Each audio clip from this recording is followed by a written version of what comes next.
Thank you very much, Mr. Speaker. Your Honor, I want to begin by thanking the Honorable Minister Ashley Singh for crafting and presenting this budget.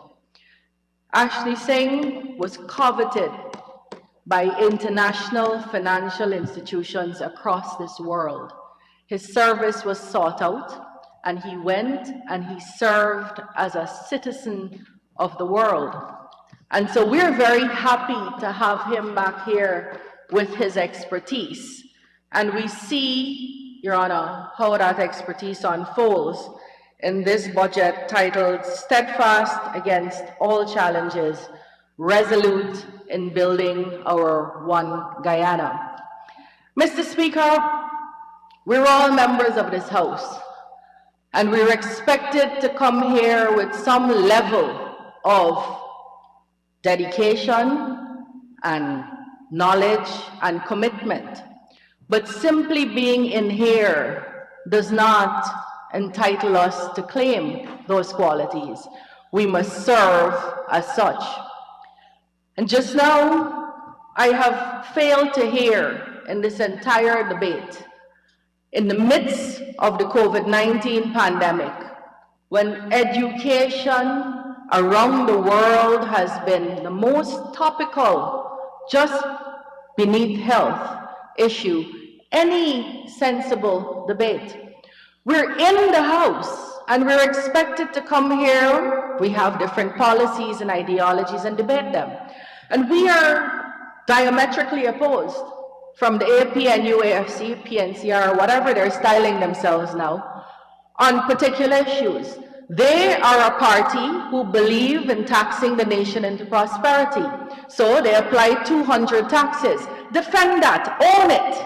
That's what you're here for. We are a party who believe that we can bring goodness to the people of this country without taxing the ordinary man. And so we remove 200 taxes that you placed on the backs of Guyanese that cost the people of this country $60 billion. Last year, in the measures that the President and the Minister of Finance announced, we saved the people of this country $65 billion. The APNU-AFC does not philosophically believe in cash grants.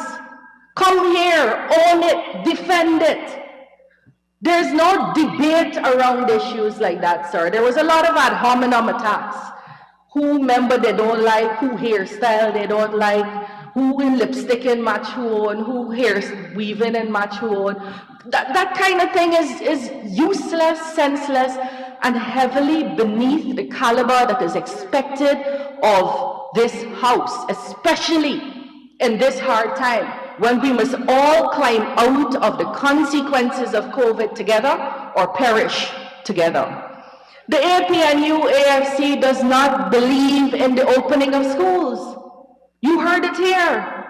Close down the schools. So one member, the Honorable Gentleman, Mr. Cyril, yesterday, is saying it's so hard for children in the hinterland whose parents are already not as highly educated to do online learning. And then you hear from the Honorable Member today that we must close all the schools.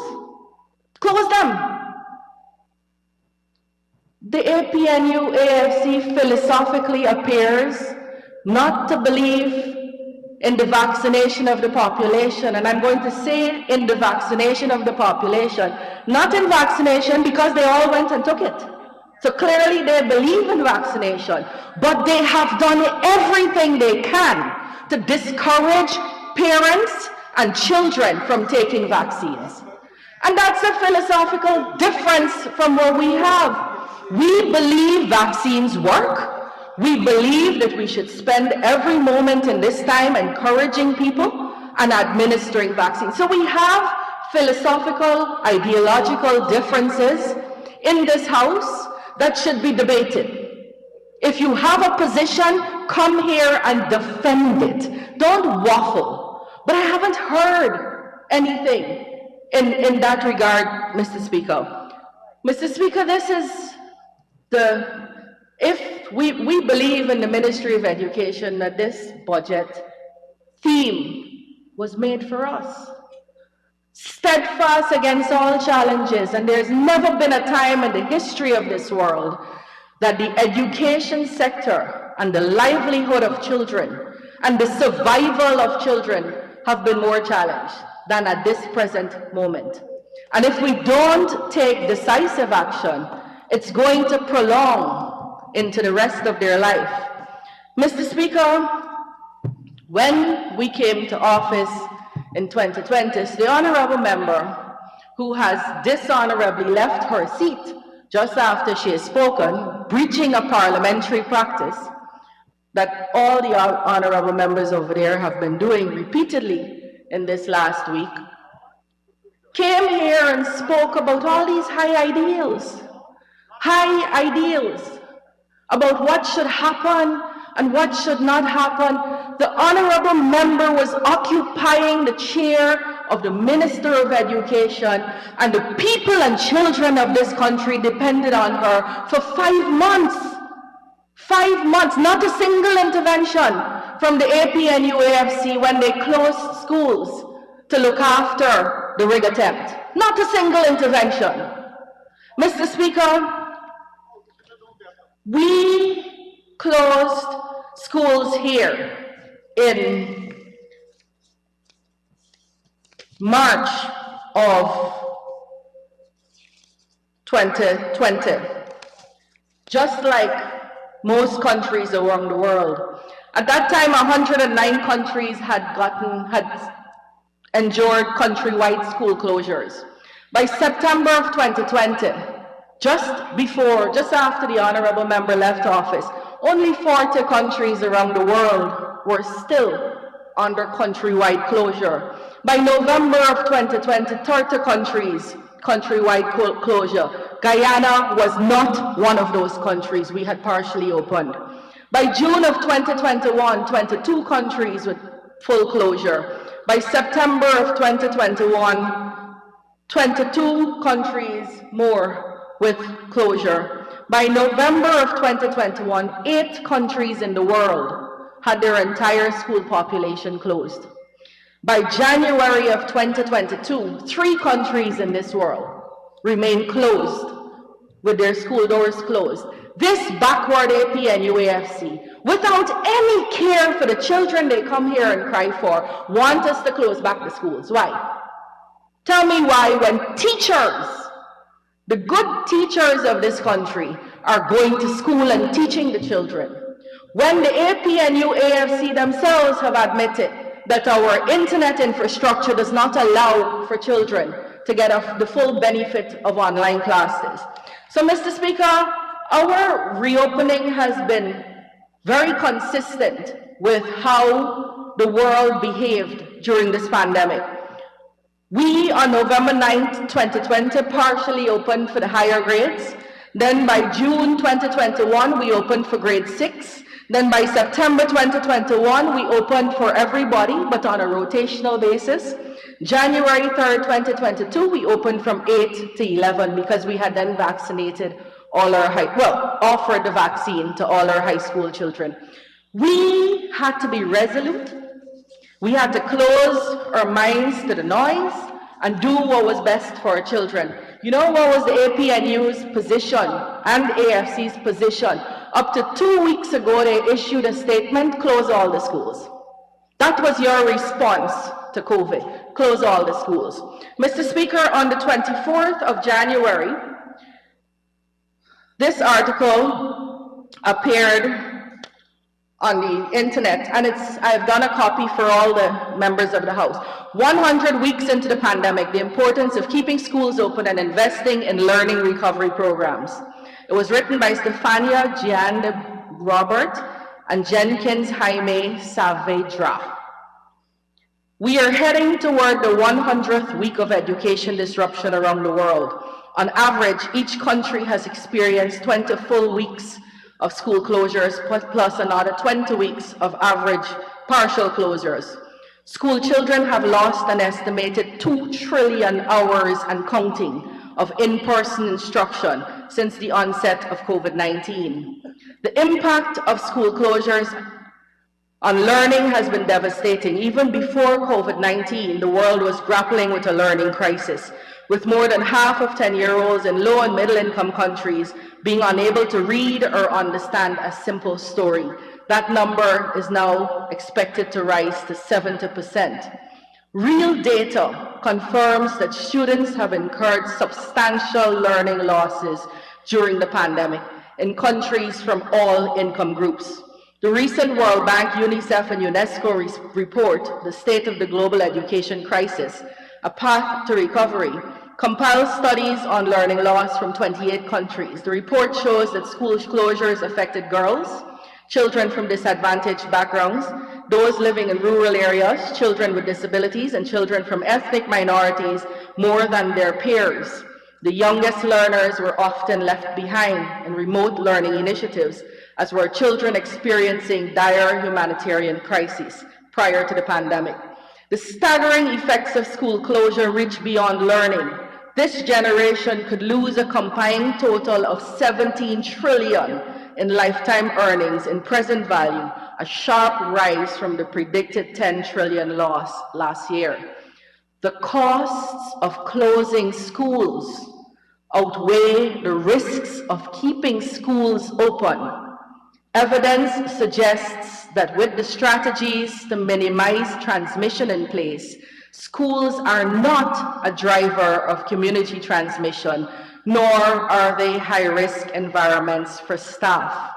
Mitigation measures like improved ventilation, mask wearing, distancing when appropriate can help reduce transmission in schools. And Mr. Speaker, the report went on to recommend strongly that countries invest in learning recovery. And it said very clearly, collectively, we need to make education and learning a political priority. We must reopen schools, keep them open, and support learning recovery. We cannot afford to lose this generation of kids. Our future depends on it. All children back to schools, recovering learning losses, and preparing and supporting teachers. And this article, sir, came in anticipation of the International Day of Education on January 24th, where UNESCO, UNICEF, and the World Bank co-hosted the webinar, Mission, Recovering Education, What is Needed to Avoid Losing a Generation. But we don't need to rely, Mr. Speaker, on international data. Right here in Guyana, for all the people asking for schools to keep closed, right here in Guyana, in 2020, 11,944 children registered to write CXC, 494 were absent. In 2021, out of 9,823, 553 are absent. You are risking losing these kids forever. Here, sir, the highest number the ministry has recorded, more than 70 children pregnant. And Mr. Speaker, a particular secondary school reported yesterday that while its grade 10 has 130 students registered on roll, 5 have registered for CSEC. So when you come here with your wild, politically motivated calls to close the schools, understand that you are harming and hurting the children of this nation. And you could do that if you want, but we will not let you. We will not let you. We are standing here for the children of Guyana, and we will stand in front of your harm and protect them from it. And any other affiliate or acolyte you bring to represent that position, it is backward, it is useless, it cannot serve the people of this country. And so, Mr. Speaker, what was our response? What is our response to the COVID closures and the learning losses? How are we investing through this budget in learning recovery? Because that's what we're doing. And when the honorable member stands there, it's very hard to be harsh with her, given that her own party is not being very kind to her right now. When the honorable member stands there and says she wants a plan, the plan has been defined and outlined in many different documents. But I will say this, under the honorable member's tenureship, ministership, that is the first time since 1993 that this country went without a published education sector plan. We published it last year, 5 years after you were out, 5 years after you couldn't do it. No COVID, no floods, and even prior to the hurried attempt to rig an election. Still couldn't get it done. So, Mr. Speaker, how are we investing in learning recovery? That article that everybody is going to get on their desk you'll see that one of the things they recommend, we're way ahead of the game. One of the things they recommend is that we consolidate the curriculum, that we shave off things that you do not need and keep the things you need for the appropriate level. This country, Guyana, engaged international experts and our local experts, and we've already done that. What we have to make sure happens is that it's being implemented in the schools. We've trained more than 1,200 teachers without our money to implement that consolidated curriculum. Mr. Speaker, we bought textbooks, and you will see in the report that they're saying give as much resources to children. For the first time in the history of Guyana, the grade 6 children had all the textbooks they needed in 2021. And in 2022, all primary students will have all the textbooks they need because this budget is providing money for us to buy that, as well as most of the secondary population. Mr. Speaker, we wrote our own reader series. I was on the floor of this house begging on behalf of the nation that the reader series be completed. We started it in 2015. We published readers 1, 2, and 3 by 2015, 18 months later, and the Honorable Minister and her coalition decided that wasn't important. So they dropped the entire publication, replaced it with nothing, and come here now and tell us we must do for our children, all loftily. You can't come here and talk service. You got to perform. Children must feel the service, sir. And they will through this budget because we will give them their textbooks, and that is an investment in the learning recovery. Mr. Speaker, we bought 2 textbooks from a local author called Jonathan Ben. He wrote 2 books that only private school children were getting. Social Studies Made Easy and Science Made Easy, and we bought the rights from him and we gave it to all our public school children, all. Mr. Speaker, we are investing in this budget in 11,000 devices, 11,000 tablets and flash drives, and it was rather disappointing to hear 2 members from the hinterland come to say, don't bother buy it because them ain't got electricity there. That is so backward and selfish while you sit down with your parliamentary approved tablets in your laps. We don't have to wait until all the conditions are right. In any event, before the end of 2022, all primary and nursery schools across this country will be connected with electricity and the learning channel, as well as cable, to be able to access that channel. So electricity will not be a problem. Mr. Speaker, we are investing in learning recovery by expanding the learning channel. In the article that you'll see on your desks, one of the things they're suggesting should happen strongly is extra tuition and extra hours, what we call lessons. The government of Guyana, the PPPC government of Guyana, is preparing itself to give the entire school population lessons through the learning channel, through the radio. This budget is preparing us for that. So when you come here and say you don't know how this budget is going to help with learning loss, there's no line item named learning loss. It's the policies and programs we have put in place that will help recovery, that will fund the recovery of the children in this country. Mr. Speaker, school feeding, that is an investment in the recovery of learning lost. And I heard the honorable member just said she was very proud of her record. And I really want to remind her what that record is.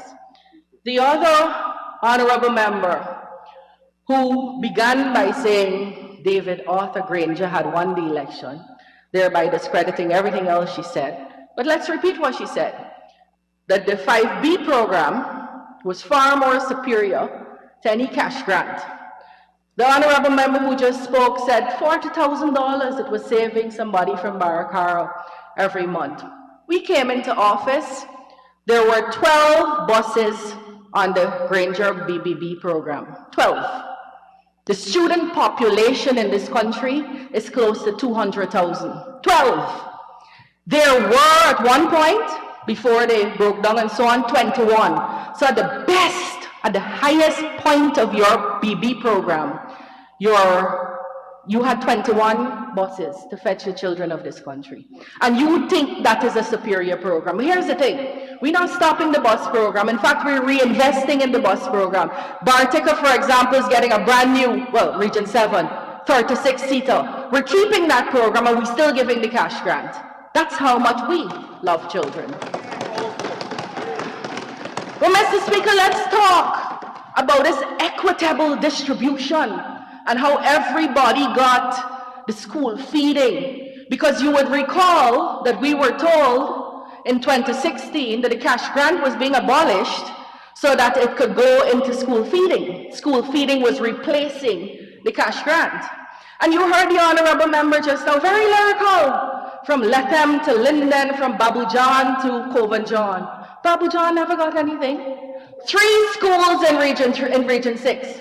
3, 1, 2, 3 schools in Region 6 benefited from the breakfast program. The same region whose parents you threw out of work. You know how many benefited in Linden? 0. They didn't start the program in Linden. You know how many benefited in Region 2? 0. They never started the program in Region 2. We this year, Mr. Speaker, you know how many benefited in Region 5? 6. You know how many benefited on the East Bank? 0. None. Not. This year, Mr. Speaker, while we give the cash grant, we are also expanding the school feeding program, and $2 billion is being invested in that. So when you come here with your lofty ideas about how you're proud of this, you're proud of your school feeding record, you should hang your head in shame. Shame! And Mr. Speaker, I would withdraw shame, and you should hang your head in sorrow for what you did to this country's children, in sorrow. And you know, in 2017, this Ministry of Education returned $2 billion to the consolidated. They can't spend it. Out all the time doing all kinds of doctorates and scholarships and everything else but the people's work. But the people's work. And that $2 billion could have done that cash grant and more. So, Mr. Speaker, we come to the cash grant as we're talking about it. This APNUAFC has had all kinds of, not personal, because everybody in here who was entitled collected. So it's not a personal conviction. If you feel strongly that cash grant is a bad investment, don't take it. How you line up first and poke in the line to get it first. Mr. Speaker, we've heard the complaints.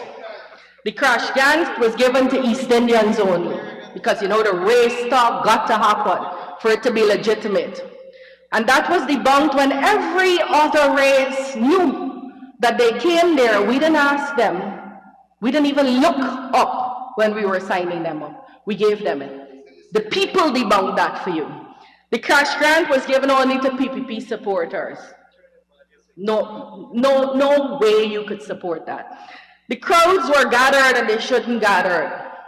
Parents did not use the money on their children, and this one here really bothers me. It's like a deadbeat dad, and any lawyer here who went to court looking out for mothers would know. They go to court and you know what they say? We don't want to give her money for our children because she can spend it on her hair and nails. Your eyes pass women. Your eyes pass women. And all of you over there who don't want the people to get the cash grant and you want us to give vouchers, you are like deadbeat dads. You can't look after this country's children, and you should never be given the responsibility to look after this country's children. And the people will make sure that you never have the power again until you reform yourself, which you don't seem like you plan to do, to even sniff an opportunity to look after them again. Mr. Speaker, yesterday... Honorable Minister, please refer to the honorable members as comrade or honorable members. And I was wondering if you included the Deputy Speaker in all of you over there. Sir, I think all the members here have legitimately attached to their seat honorable. I see a lot of people using it for their personal name, but you're an honorable MP. You have to earn being an honorable John Doe. But I will say without reservation that whenever I fail to say honorable, please attach it for me. Mr. Speaker, yesterday, Gordon Mosley ran a very popular Facebook news person, ran a poll, and he asked how many people would like the cash grant in a voucher, like the deadbeat politicians are suggesting, and how many want cash. 420 people, 7 people said they want cash, and 60 said they want it in vouchers. Of the 60, I'd be happy to see how many of them actually have children, and how many of them are themselves deadbeat dads. We listened to people. Before we implemented this program in 2014, we traveled this country, and there are archived photographs and news reports about it, and we asked people, how do you want this? Do you want us to give it to you in the bank? Do you want it in a voucher like the uniform grant? Do you want it on a card? What's the thing she was saying? Some debit card? Do you want that? The people said, no, give me my cash. Because there are different ways, different things I can buy to look after my children. And most of the people, well, entire families benefited from this. But it was the mothers who turned up to pick this up. So if you are going to suggest that mothers do not know how to spend money on their children, then we are going to stand in your way when you try to insult them further. You can't do that. And when Mr. Ramjatan stands here and says, honorable member, and suggests that there's massive corruption, he must tell us how. We got the register from the school, which is a legal document that has to be collected in a certain way every day, and the head teacher had to check it, the education department had to check it, the parent had to come with an ID or a power of attorney or an authorization and sign as collecting. Where is the massive corruption? And if you're going to claim corruption, please know that is not me. I didn't give a single dollar. I arranged it, and the government made sure it was in the budget. But it was people like Mr. Dineshwar Jai Prashad, honorable MP, that spent days of his life while you were lolled off in front of a TV, honorable member, sharing out this cash grant to parents who needed it. You would remember the APNU calling on teachers not to turn up to share out this grant through one of their affiliates, that the teachers mustn't handle money. And you know what the teachers did? Because if there are people in this country who know how that cash grant could benefit children, is the teachers of this country. They turned up in defiance of that open call. In defiance of that open call. And so if the question is that we should put it on a website? That's a fair question.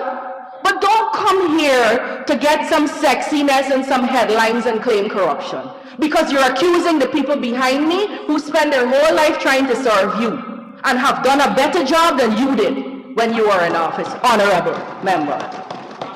So we are not opposed.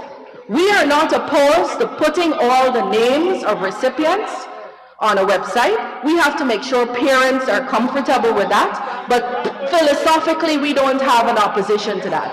And we have to call on the private schools. We've already identified that publicly, that you will now have to keep registers. That's not a regulation right now, in the same manner and way, and submit perhaps quarterly reports of your attendance to the ministry so we could be more accountable. But that is, so $30,000 would be given, $30,000, 25 in the Because We Care cash grant, in addition to the school feeding that is being expanded, in addition to the buses and boats that we are continuing and expanding.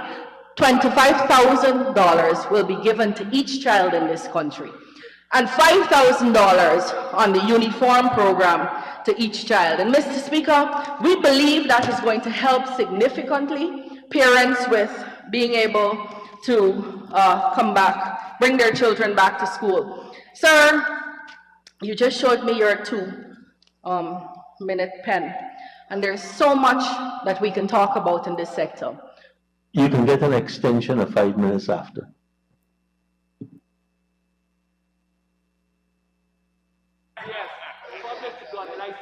Mr. Speaker, in an attempt to keep our children in school, we launched CAPE at Anna Regina and CAPE at West Denver. Our conversation we started in 2011 to 2015. Yesterday, for the first time in the history of this country,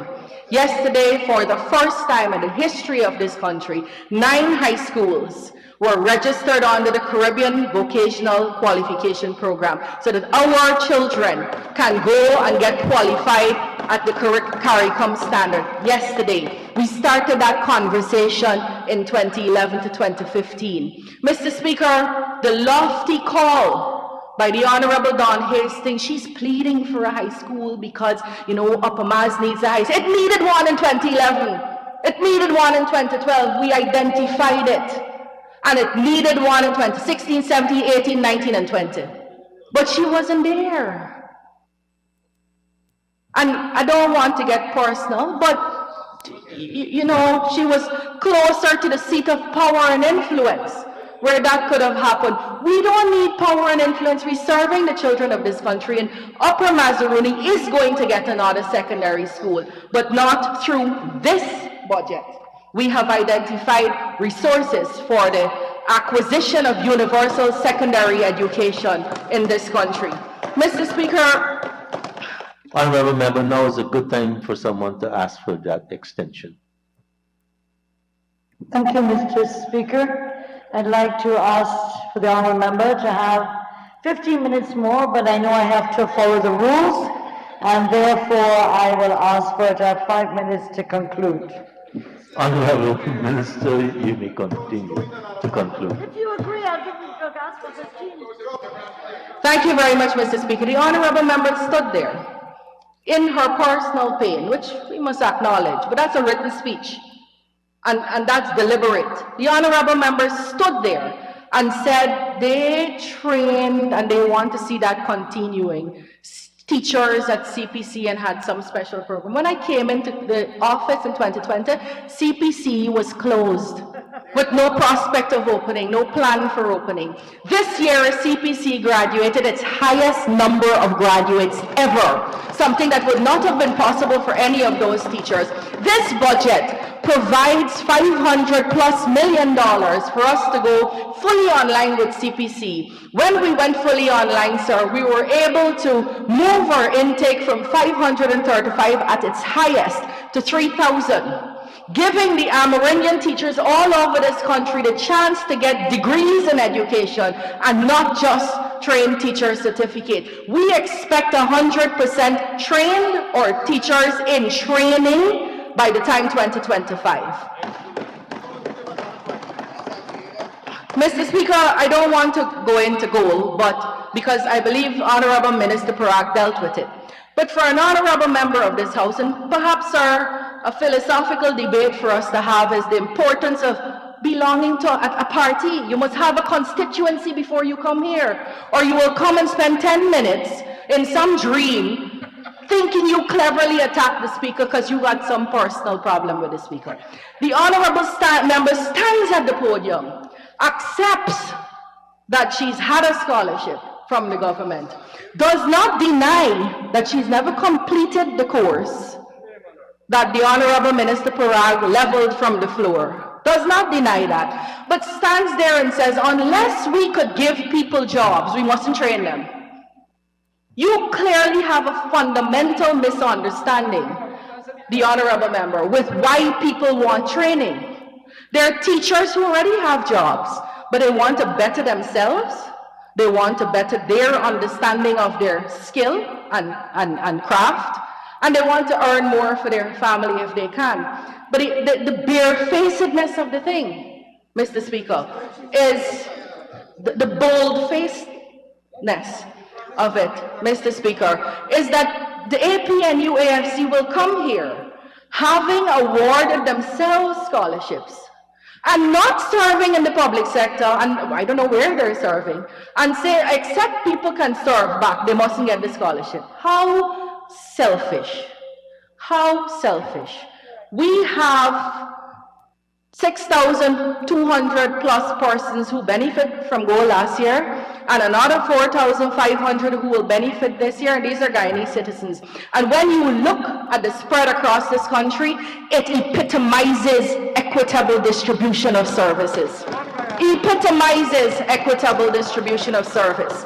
Mr. Speaker, we cannot allow people who see before them no future in politics because of what they know was a damaging thing to have done following March 2nd. No future in this country's political life. Try to be a sour grape. Cut off your nose to spite your face. Robson Ben, the honorable member, called it a zero-sum game. We can't get people, we're going to broke it all up. We will not let you. The people of this country will not let you. So please understand that in this time, what we require for Guyana to move forward, if you say you love your supporters, what we require is a level of unity on purpose, that we want to see what is best for all our children. We might have different ways of doing it, and we could discuss that. But don't come here with nothing. I have heard nothing proper to criticize this budget, and I want to speak directly to teachers here before you give me the sign, sir. I thank you. I thank you from the bottom of my heart for turning up for this nation's children in a time when they needed it the most. And this was always going to require your best as a teacher and my best as a political leader and our best as a government. And I know you are looking too for leadership from the opposition. I thank the teachers who, in defiance of people they support, some of them, went out back to school, who in defiance of their union's call, went out back to school. I thank those teachers, and I want to say to you that never before in the history of the PPP's budgets or the APNU's budgets have increases for public service been defined. Never. It never comes in the budget. So when you have member after member standing here and saying nothing for public service, it's a lie. It's an untruth. It's a misrepresentation. It's playing on your emotions.